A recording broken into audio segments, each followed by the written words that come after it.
the bench a little more than you were early in the season. What's that adjustment been like for you? And what is it like to, and how do you stay ready, when your number's called? Coach was talking to me, whenever the change happened, and I'm not gonna get frustrated about it. It's the coach's decision. I just do whatever it takes on my role to, win games and help the team win. So if that's all we gotta do, me coming off the bench and giving a little more energy coming off the bench, then that's what we gotta do to be able to get more wins. I'm about to say, explain how much of a strength that's become for the team now too. It's not just you, other guys coming off and just major contributing, points wise. I think y'all, 19th or 20th, something like that in the country as far as bench points go this year. Yeah, I definitely think people make a big deal about coming off the bench more than it is.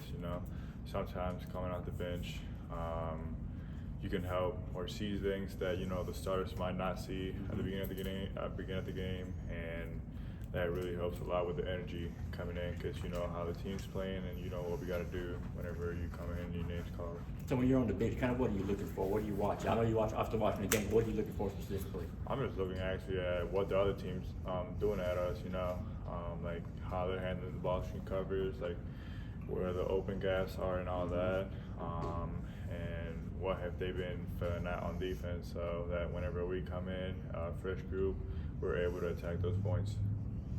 RJ, obviously you guys finished strong at Kentucky, but Coach has been pretty adamant about saying we're not looking for moral victories. I guess ultimately you weren't here last year, but yours is exactly where they were last year in the SEC. So what's the importance going forward? I mean, obviously there's a lot of good things you guys can take from what you did at Rupp. What's the importance starting with LSU and going forward now? We just gotta go by day. I think that just taking one day at a time and preparing for the next game is the most important thing right now, and that'll help us just flushing whatever happened and just keep moving on and preparing for LSU now.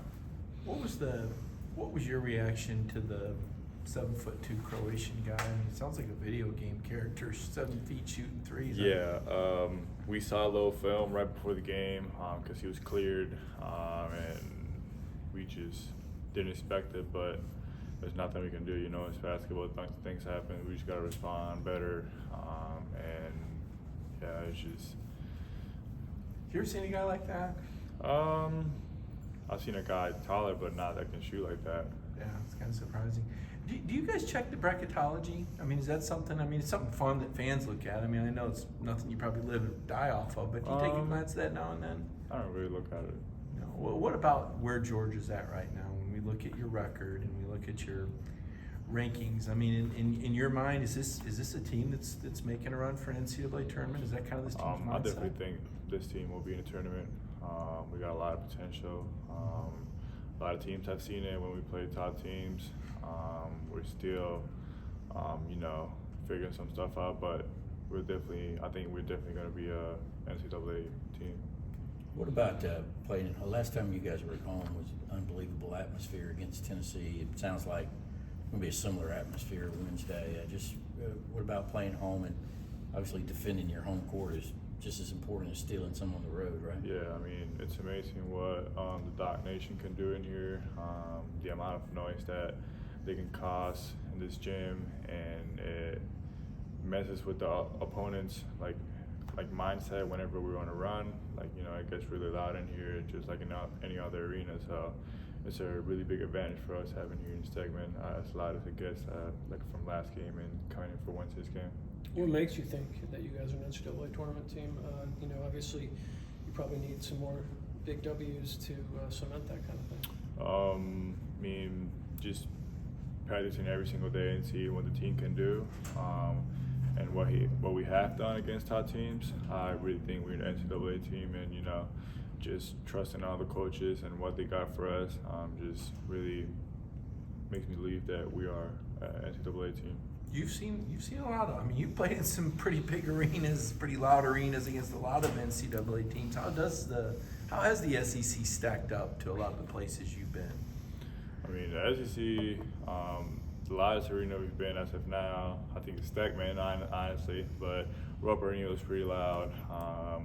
But we've been able to hand the controversy and all that, and we've been able to stay together every single time, every single media timeout. We're talking, and it just, you can see how connected we are on the court.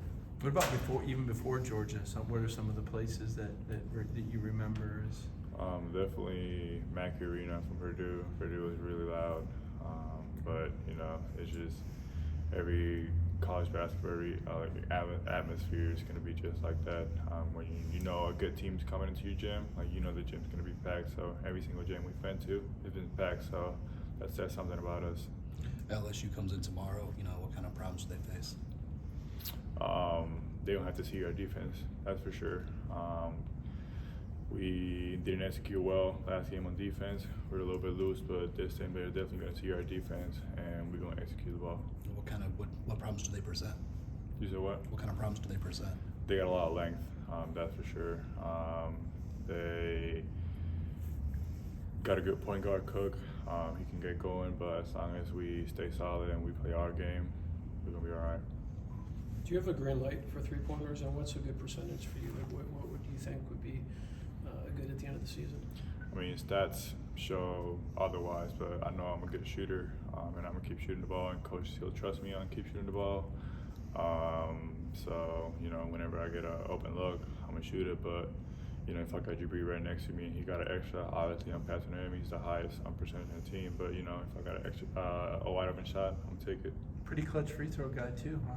Yeah. I've seen you do that. Where do these steely nerves come from? I mean, is it just the veteran in you that's kind of been up and down the road in basketball? Yeah, I mean, I work for it every single day, and I don't think there's no pressure whenever you're in the free throw line. You're by yourself, just you, basketball, and a hoop. So you just gotta be able to mentally focus and just make some simple free throws. Your questions for RJ? Thank you. Thanks, man. Good Thank stuff. you. Appreciate your time.